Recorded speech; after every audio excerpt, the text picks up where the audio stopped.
Nós cumprimentamos a todos com a paz do Senhor.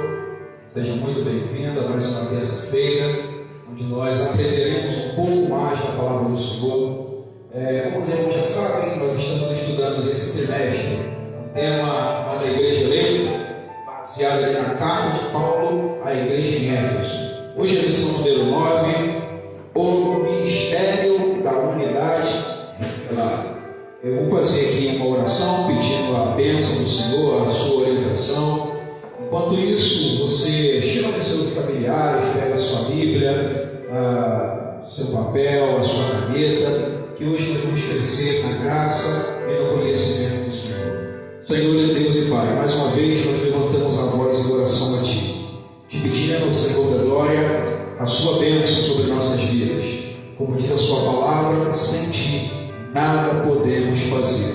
Então que o Senhor venha nos agraciar com o seu ensinamento, que o Teu Espírito Santo fale aos nossos corações para a glória do Teu nome. Amém e amém. Os irmãos que não têm a lição, eu te convido a abrir em Efésios, capítulo 3, do versículo 1 ao versículo 13. Então a nossa aula está baseada nesse conjunto de versículos. Como eu falei, o tema é o mistério da unidade revelada. Eu quero ler aqui a introdução para a gente já partir para a nossa aula de hoje. Paulo e os demais apóstolos, bem como os profetas do Novo Testamento, receberam por meio de Cristo a revelação do mistério oculto. Nesta lição estudaremos o conceito bíblico para mistério, como esse mistério esteve oculto nas eras passadas, como o mistério foi revelado na nova aliança e como ele foi pré-estabelecido por Deus na eternidade. Então, na aula passada, nós falamos sobre os fundamentos dos apóstolos e dos profetas. Vimos o conceito de apóstolo ali para o Novo Testamento, para aqueles que formaram o cânon sagrado, e como esse termo se aplica para os nossos dias. Vimos sobre os apóstolos originais e os apóstolos extensivos, o que hoje significa para nós chamar alguém de apóstolo. Lógico que um apóstolo, naquela essência do Novo Testamento, naquele que recebeu a revelação para lançar o fundamento, não existe mais. Aquelas características determinadas pela igreja primitiva, nós não podemos chamar hoje ninguém de apóstolo. Mas como nós vimos na semana passada, essa palavra significa enviado, enviar. E hoje, uma palavra que chega para nós pelo latim é um missionário. Então, um missionário, um apóstolo, nada mais era aquele que está sendo enviado pela igreja para cumprir um propósito específico. Então, vimos também sobre o conceito de profetas. Falamos que os profetas do Antigo Testamento, eles não lançaram o fundamento para edificar a igreja. O que eles fizeram foi anunciar um novo tempo que estava para chegar. E os profetas do Novo Testamento foram aqueles que foram usados também para lançar o fundamento da igreja. Esse conceito hoje para nós também tem uma outra conotação, mas a igreja ainda tem os seus profetas. E a aula de hoje, essa introdução, vem falar que esse mistério foi revelado para os apóstolos e profetas. Então, semana passada falamos desses fundamentos e hoje vamos falar que mistério é esse que foi revelado pelos profetas. E esse mistério nada mais é que a salvação dos gentios, a minha e a sua, essa unidade entre judeus e gentios, os filhos de Abraão e aqueles co-herdeiros nessa promessa. Tópico 1.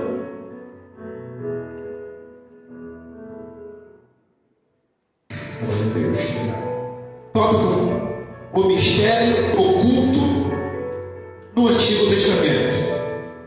Subtópico 1. O conceito bíblico de mistério. Aí o autor, ele diz assim: não se refere, portanto, a algo misterioso, que somente alguns poucos iniciados possam compreender, como ensinavam alguns adeptos do falso misticismo.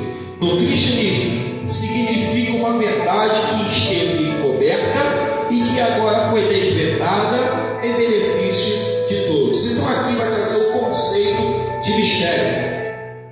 Essa palavra mistério significa segredo ou alguma doutrina secreta. Na literatura judaica, por exemplo, porque não se sabe ao certo de onde vem essa palavra. Alguns acreditam que ela veio do paganismo, outros acreditam que veio de uma literatura judaica. Mas na literatura judaica, ela significava algo que seria revelado no final, algo a ser revelado para o fim. Então, o conceito bíblico do Novo Testamento, principalmente o conceito vindo do apóstolo Paulo sobre ministério, não é algo que será revelado no fim, mas é algo que foi revelado. Essa palavra mistério, ela aparece no Novo Testamento em umas 27 ocorrências. Dessas 27, 21 só nas epístolas de Paulo. Então, mais 6 ou 7 ali na carta aos Efésios. Então, o apóstolo Paulo foi aquele que mais se utilizou dessa palavra mistério. Mas esse conceito com o apóstolo Paulo é totalmente diferente do conceito usado pelo paganismo, que acreditava ali em algo secreto, oculto para uma classe de pessoas. Nós vamos ver mais à frente ali, isso acontecia muito na igreja de Colossenses. O tipo de heresia que aquela igreja estava combatendo, e na literatura judaica, como acabamos de dizer, se refere a algo que iria ou vai acontecer no futuro. Para o apóstolo Paulo, esse termo no Novo Testamento significa algo que esteve oculto, mas que foi revelado, e foi revelado na pessoa de Jesus Cristo. Como nós temos falado desde a lição, a singularidade do cristianismo está na pessoa que está no seu centro. É Jesus Cristo. O cristianismo ele é totalmente diferente das demais religiões, por causa da pessoa que habita no seu centro, Jesus Cristo. Então aquilo que estava oculto foi revelado na pessoa de Jesus Cristo. Eu quero ler aqui o que o dicionário de Paulo e suas cartas, dicionário de Paulo e suas cartas, o que ele se refere, como ele se refere a essa palavra mistério. Não indica algum acontecimento futuro, escondido no plano de Deus, mas sim a sua ação decisiva em Cristo, aqui e agora. Então foi o que falamos. Essa palavra mistério, para o ensino do apóstolo Paulo, não significa algo que está oculto, ou não significa algo que será revelado no fim, significa algo que esteve oculto, mas que foi revelado na pessoa de Jesus Cristo. E para finalizar esse tópico com relação ao conceito de mistério, abra sua Bíblia em Colossenses, capítulo 2, versículo 2 e o versículo 3. Colossenses, capítulo 2, versículo 2 e o versículo 3. Para que o coração deles seja confortado e vinculado juntamente em amor, e eles tenham toda a riqueza da forte convicção do entendimento, para compreender plenamente o mistério de Deus, Cristo, em quem todos os tesouros de sabedoria e do conhecimento estão ocultos. Então Paulo no versículo 2 fala plenamente o mistério de Deus. Que mistério é esse? Cristo. Aí ele diz que toda a sabedoria e conhecimento estão ocultos nele. O oculto não no sentido de escondido, não no sentido de inacessível, mas no sentido de que habita em Cristo todo esse conhecimento. Como nós acabamos de falar, a igreja em Colossos estava enfrentando uma heresia que hoje nós conhecemos como gnosticismo, onde dizia que o conhecimento, ou que a salvação, ela era alcançada pelo conhecimento e só algumas pessoas, uma classe especial que detinha esse conhecimento, que alcançou esse conhecimento. E Paulo está dizendo o seguinte: não, esse mistério é Cristo, e nele estão presos, ocultos todo o conhecimento. Mas, como nós falamos, não é oculto no sentido de escondido, porque a Bíblia diz que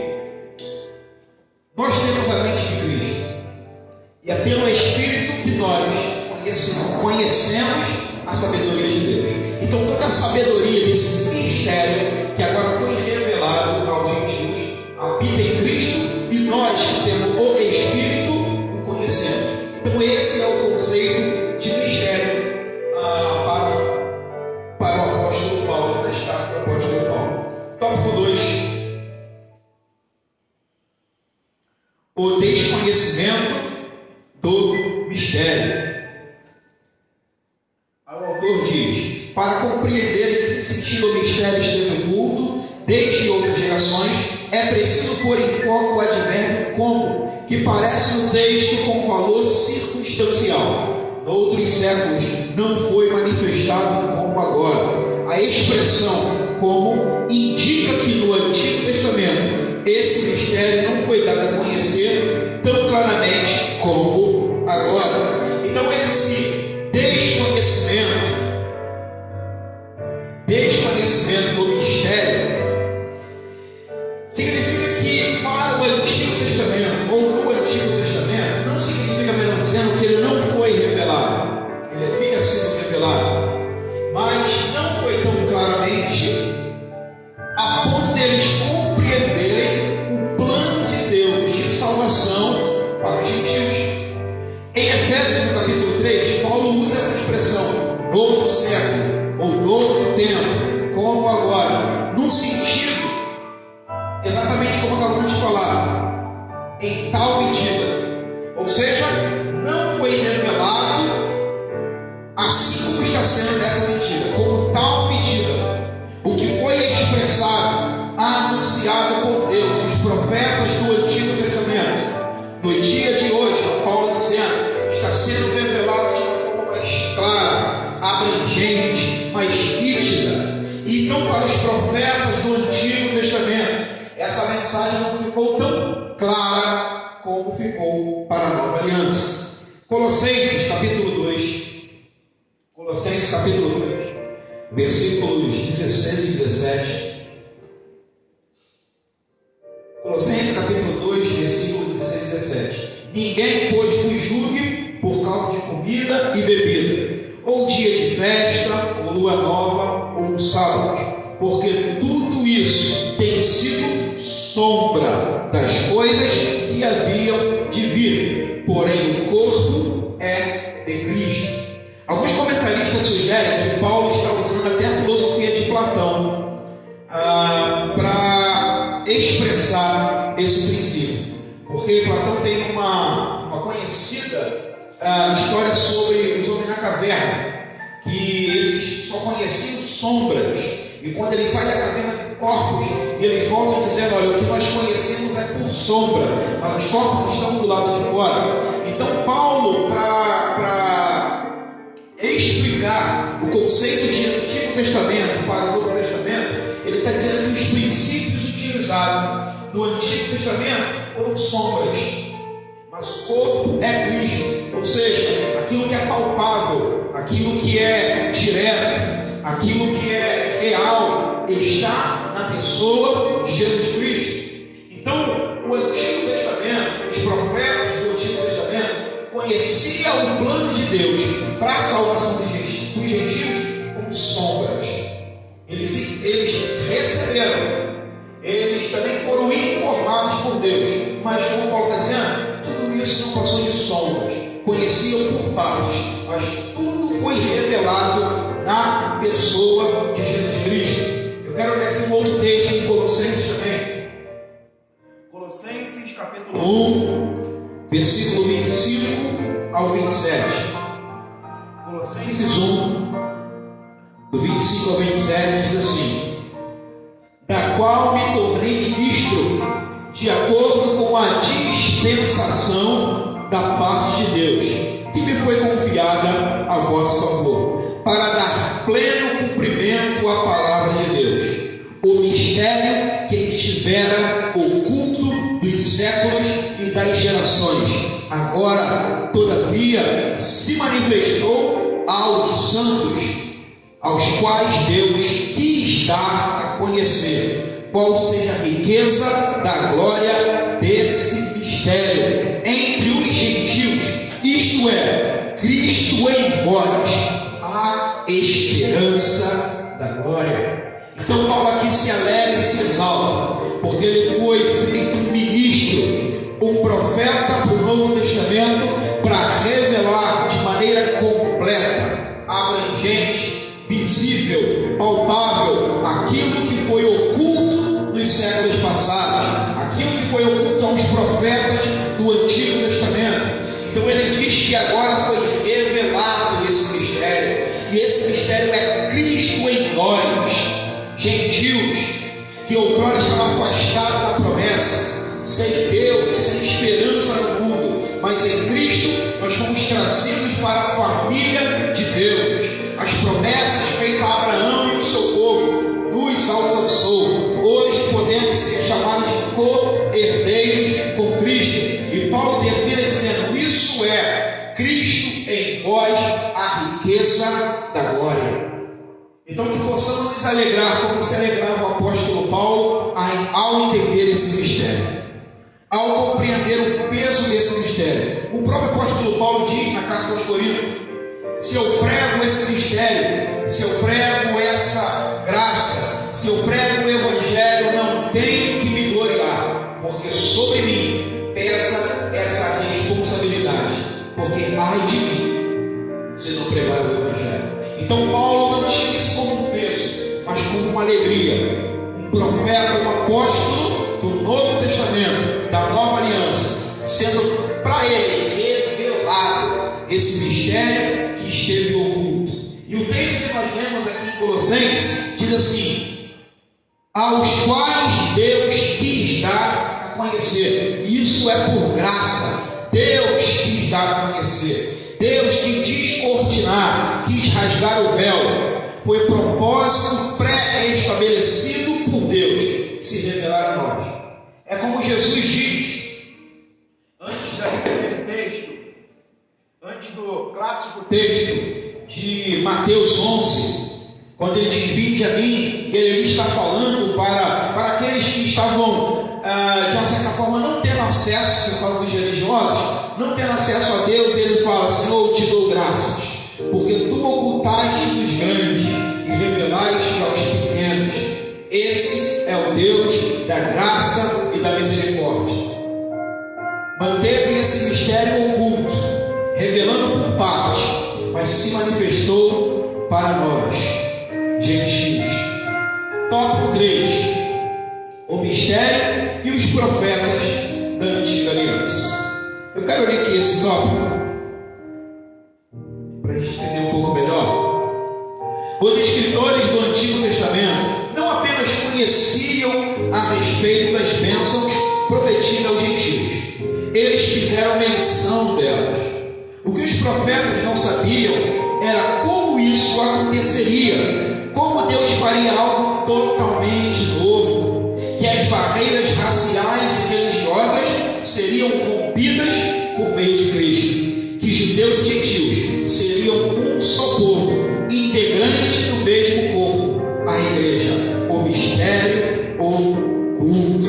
Então, como afirmamos anteriormente, os escritores do Antigo Testamento conheciam, estavam por dentro, mas em parte. Abraão, por exemplo, para Abraão foi prometido que ele seria bênção para todas as famílias da terra, todas. Os profetas Malaquias, Isaías, todos eles profetizaram sobre a salvação dos gentios.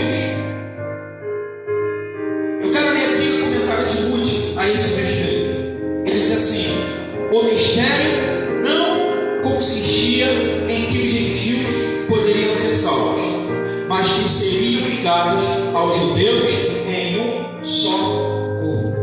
Então, os profetas do Antigo Testamento, eles falavam sobre a salvação dos gentios, mas o que eles talvez entendiam era um tipo de proselitismo, um tipo de conversão ao judaísmo. Então assim seriam alcançados com a salvação.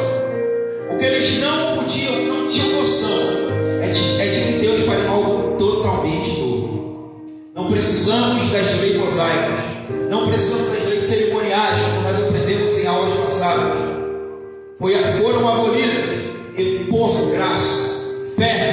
pessoa de Jesus Cristo, obtivemos salvação.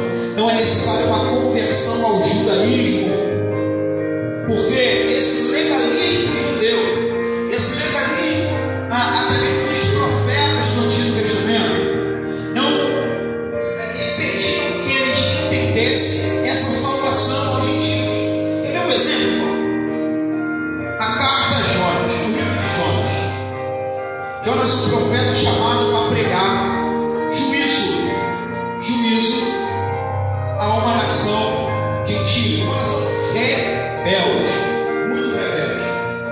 Os assírios eram os mais turbulentos da época. Os assírios, eles tinham prazer em matar. A história vai dizer que eles encravavam uma lança fora a fora do corpo e pendurava ali os seus inimigos. Os assírios, eles degolavam, arrancavam os membros dos seus inimigos, da nação que eles venciam, principalmente dos reis. Então esse profeta é chamado para pregar juízo. Mas servimos a um Deus que é misericordioso, e Jonas sabia muito bem disso. Porque Deus não vai anunciar o juízo sem que intrinsecamente Ele está anunciando ali uma mensagem para arrependimento. Jonas, ele tenta se afastar disso, mas quando Jonas ali chega, quando Jonas ele é tragado por um grande peixe, lá dentro ele entendeu que a salvação é pela graça, e na oração de Jonas ele ora sobre isso, que a salvação vem pela graça de Deus de Israel. E quando ele entende isso, ele vai pregar para os assírios essa graça que salva. E a Bíblia diz que eles se arrependeram e Deus salvou. Uma nação que não se converteu ao judaísmo, uma nação que não se rendeu às leis de Moisés, mas ali era um anúncio de uma salvação que viria para os gentios no Novo Testamento. E Jesus, ele se apropriou dessa mensagem. Ele disse que assim como aconteceu com Jonas, ele se utiliza dessa passagem para dizer que agora, no Novo Testamento, esse novo Jonas tem pregado salvação aos gentios. É engraçado que o Jonas do Antigo Testamento estava no barco. O Jonas do Novo Testamento também estava no barco. O Jonas do Antigo Testamento dormiu nesse barco. O Jonas do Novo Testamento também dormiu no barco. O Jonas do Antigo Testamento, ao dormir nesse barco, enfrentou uma tempestade. O Jonas do Novo Testamento, dormindo no barco, enfrentou uma tempestade. A grande diferença é que Jonas do Novo Testamento enfrentou uma tempestade ainda maior na cruz do Calvário, para a salvação dos gentios. Salvação de um povo que não merecia, assim como os ninivitas. Salvação de um povo cruel, rebelde, de dura cerviz, coração de pedra. Mas o Jonas do Novo Testamento enfrentou uma tempestade muito maior na cruz do Calvário. E assim como o Jonas do Antigo Testamento, depois de 3 dias, saiu daquela situação para pregar salvação aos gentios, o Jonas do Novo Testamento, no 3º dia, ressuscitou, promovendo salvação aos gentios. É como diz a carta a Tito: a graça se manifestou salvadora a todos os homens. Esse é o Jonas do Novo Testamento, promovendo salvação ao povo que não merecia. E isso por graça, não por conversão ao judaísmo, por graça. Esse é o mistério de Deus, Cristo Jesus. Tópico 2. O mistério revelado no Novo Testamento. Subtópico 1, revelado aos apóstolos e profetas. Os tópicos que nós lemos anteriormente falou sobre esse mistério para o Antigo Testamento, agora para o Novo Testamento. O autor diz assim: ele indica que o mistério divino não poderia ser desvendado por meio do raciocínio intelectual. Então, como nós falamos desse mistério, para o Antigo Testamento estava encoberto, conheciam em parte, mas foi revelado agora no Novo Testamento para os profetas e apóstolos. Aí eu quero ler aqui 1 Coríntios, capítulo 2, a partir do versículo 1. 1 Coríntios, capítulo 2, a partir do primeiro versículo até o versículo 14. É um conjunto de versículos, mas vamos lendo por partes para entendermos melhor. Diz assim: eu, irmãos, quando eu fui ter convosco, anunciando-vos o testemunho de Deus, não fiz com ostentação de linguagem de sabedoria, porque decidi nada saber entre vós, senão Cristo e este crucificado.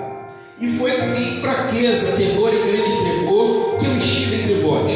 A minha palavra e minha pregação não consistiram em linguagem persuasiva de sabedoria, mas em demonstração do Espírito e de poder, para que a vossa fé não se apoiasse em sabedoria humana, e sim no poder de Deus.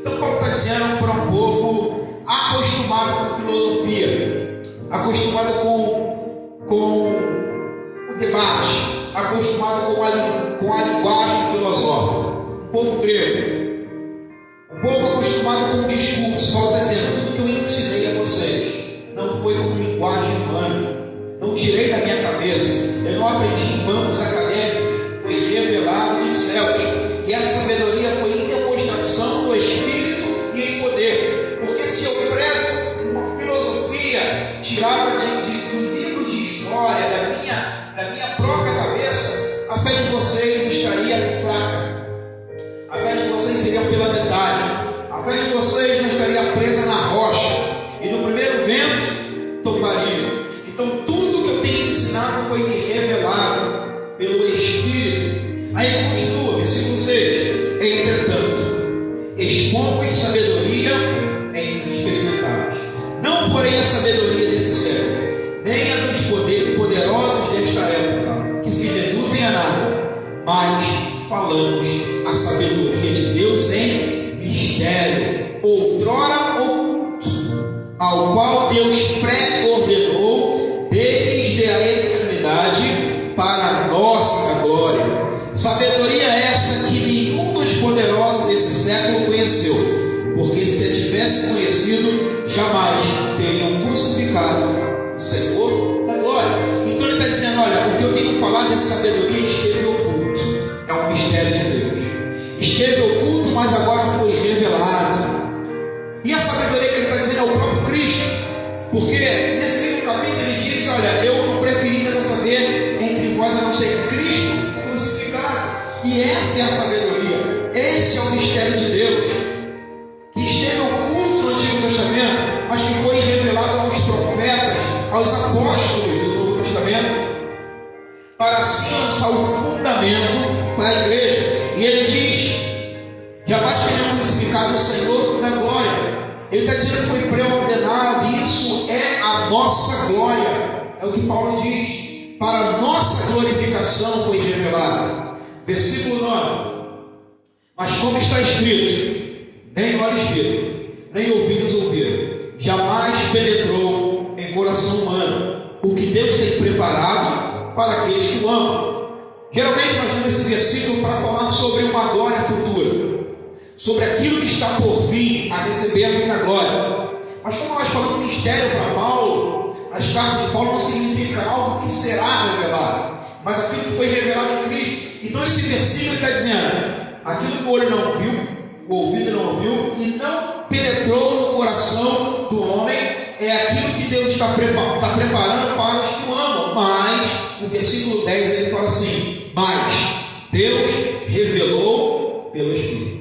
Então aquilo que o olho não viu, que o ouvido não ouviu e que não penetrou no coração do homem, Deus já revelou.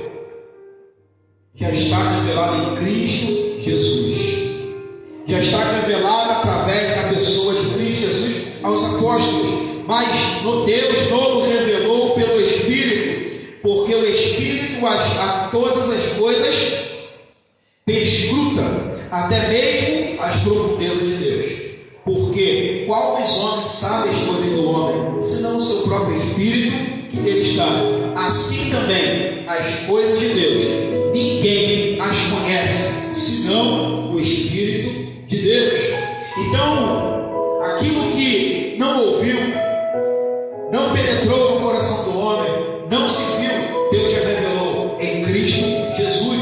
Versículo 12. Ora, nós não temos recebido o Espírito do mundo, e sim o Espírito que vem de Deus, para que conheçamos o que por Deus nos foi dado gratuitamente. Disto também falamos, não em palavras ensinadas pela sabedoria humana, mas ensinadas pelo Espírito, conferindo coisas espirituais com espirituais. Ora, o homem natural não aceita as coisas do Espírito de Deus, porque eles são loucura, e não pode entendê-las, porque elas se discernem espiritualmente. Então nós temos o Espírito de Deus. Falar desse mistério, o homem natural, o homem carnal, ele não entende, não compreende. O homem natural, o homem sem Deus, ele vive como se não houvesse amanhã, como se não houvesse algo do porvir, mas Deus nos revelou essa salvação para os gentios.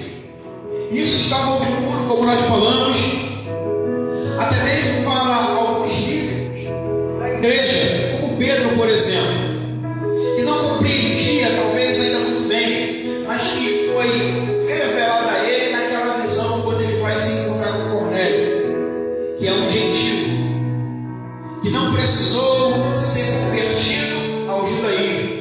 E quando Pedro fala, eu não vou tocar em coisa imunda, o Senhor disse, não considere imundo o que Deus purificou. Então Deus nos purificou ao intermédio da pessoa de Jesus Cristo. Nos fora revelado, por isso que Cristo em nós, a esperança da glória, foi revelado aos apóstolos. É interessante que quando Paulo vai dizer que toda a Escritura é inspirada por Deus. Mas no texto grego ele usa uma expressão que significa inspirado, que significa de dentro para fora. Inspirado é de fora para dentro, mas na verdade o texto está dizendo que toda a Escritura foi inspirada por Deus, veio de dentro para fora. Foi o Senhor revelando aos apóstolos e profetas do Novo Testamento essa esperança, esse mistério, Cristo Jesus.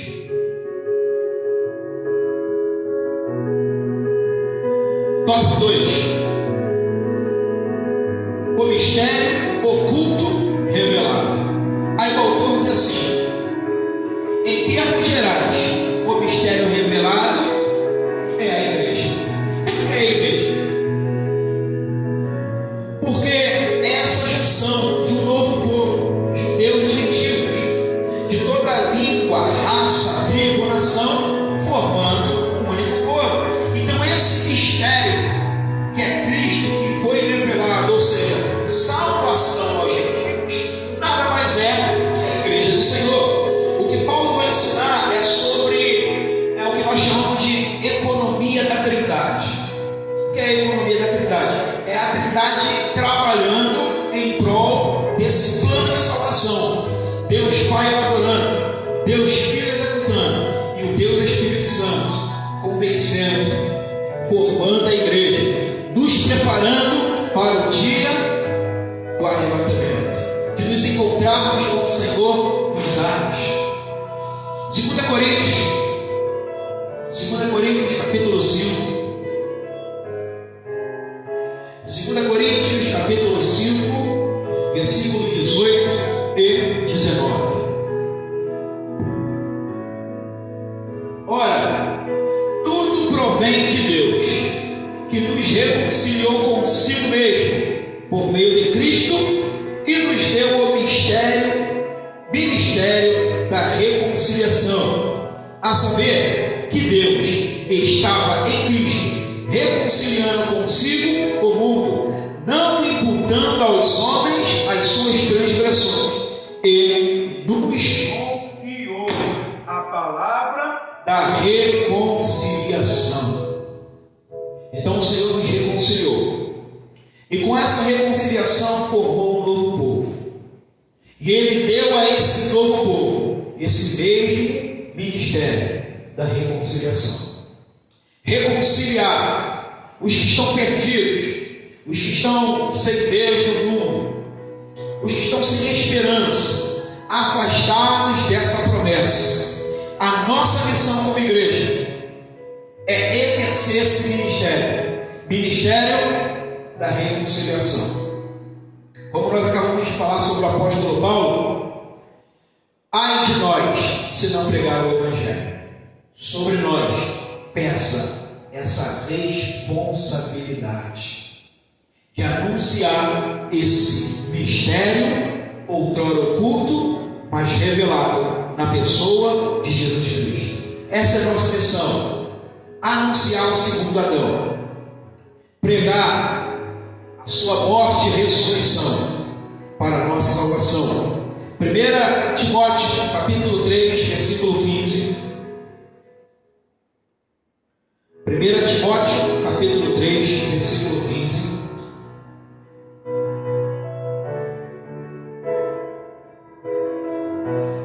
Diz assim: para que, se eu tardar, fique ciente de como se deve proceder na casa de Deus, que é a igreja do Deus vivo, coluna e baluarte da verdade. O que a igreja é? Coluna e baluarte da verdade. Irmão, a maior contribuição que a igreja pode dar a esse mundo não é nem nos seus trabalhos sociais, mas é se manter fiel à doutrina dos apóstolos, é se manter fiel a essa doutrina. Tozer, no seu seu magnífico livro, Conhecimento do Santo, ele diz que a igreja, a principal missão da igreja é manter uma visão coerente da pessoa de Deus, de quem é o Senhor. Porque quando a gente distorce Deus, o que temos de Deus é uma imagem mental e não o que a Escritura revela. Então a nossa fé fica pela metade, a nossa fé fica defeituosa, a nossa fé fica manca. Então a igreja, para anunciar esse mistério, ela precisa se manter fiel, plenamente, completamente fiel à sã doutrina. E o que é a nossa doutrina? A morte de Jesus Cristo, seu retorno, sua ressurreição, a doutrina sobre o pecado, a doutrina sobre a salvação, a doutrina da santidade, do Espírito. Essas são as doutrinas básicas que nós não podemos abrir mão. Nós não podemos tratar pecado como uma falha somente, pecado é pecado, ou como uma escolha. Precisamos anunciar essa doutrina básica. Sobre nós pesa essa responsabilidade. E ai de nós se não anunciarmos. Tópico 3. A magnitude do mistério.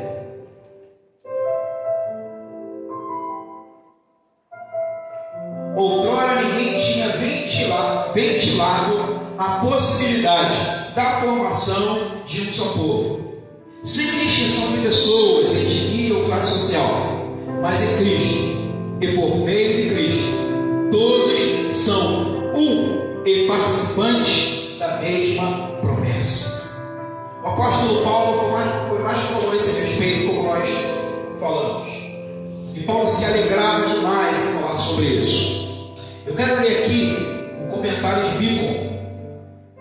O comentário de Bacon diz assim a esse respeito: a harmonia que fora destruída pelo pecado desde o Éden, agora entrou em processo de restauração por meio da cruz de Cristo.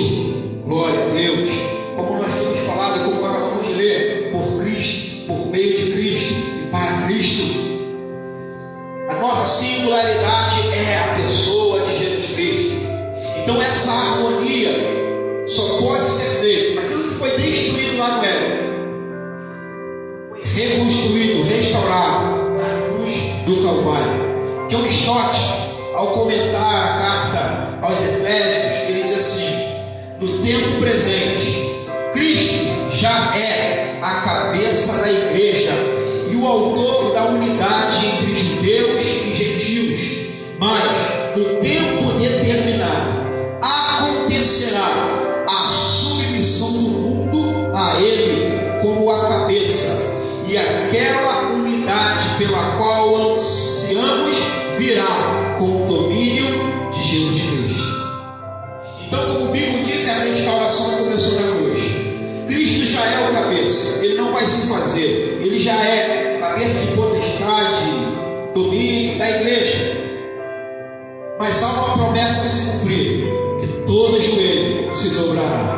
e Cristo reinará, governará juntamente com a sua igreja. Como nós falamos, tópico passado, tópico anterior, falamos que esse mistério é a igreja. Mas esse tópico agora fala que essa magnitude de mistério é a igreja que tem que revelar. O princípio agora é revelar esse mistério. Efésios capítulo 3, versículo 10. Efésios capítulo 3, versículo 10 diz assim: para que, pela igreja, a multiforme sabedoria de Deus se torne conhecida agora dos principados e potestades nos lugares celestiais. Pela igreja. Pela igreja. Deus nos confiou. Deus nos confiou. Revelou aos profetas e apóstolos e entregou na mão da igreja, para que a igreja possa entregar, revelar esse mistério. Somos essa agente divulgadora. Somos os divulgadores desse mistério. Tópico 3. O mistério pré-estabelecido por Deus. Subtópico número 1. As riquezas incompreensíveis de Cristo. O autor diz assim: o mistério agora revelado e anunciado é considerado pelo apóstolo como riquezas insondáveis. A expressão se refere às maravilhas da providência divina, que estão além do entendimento humano. Para o apóstolo Paulo, compartilhar com os povos essas boas novas era algo imensurável. A mensagem da qual ele fora incumbido consistia em ministrar a todos a perfeição e a preciosidade do mistério que estiver oculto. Proclamar que essas dádivas foram projetadas desde a eternidade, sendo livremente concedidas aos homens por meio de Cristo. Tudo abrange o beneplácito da vontade divina, que articulou o plano, o conteúdo desse plano, e a pessoa de Cristo, que executou o plano pré-estabelecido por Deus. Então essa riqueza é o Evangelho. E como nós falamos em lições passadas, já foi estabelecido, foi pré-determinado. Foi o Senhor já. A Bíblia diz que antes da fundação do mundo.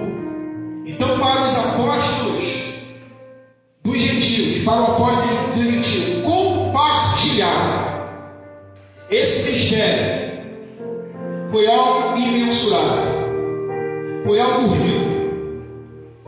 Paulo mesmo não se considerava digno. Efésios capítulo 3, versículo 8. Paulo mesmo não se considerava digno disso. Em 1 Coríntios capítulo 15, ele disse: eu nem mesmo deveria ser chamado de apóstolo, mas sou o que sou pela graça. E essa graça que me foi concedida não ficará em vão.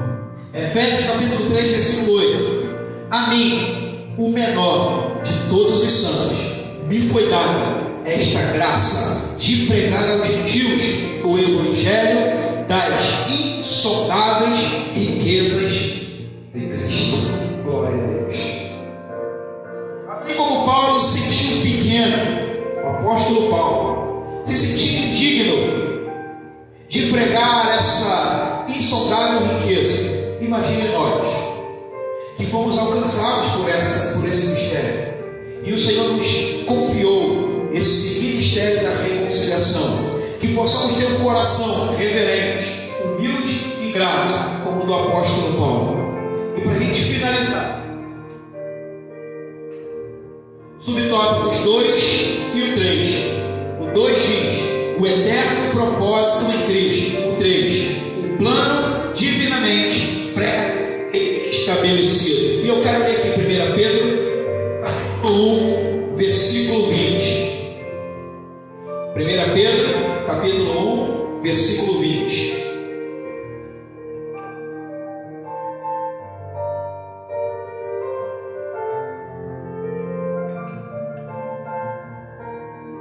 conhecido com efeito antes da fundação do mundo, porém manifestado no fim dos tempos por amor de vós. Glória a Deus.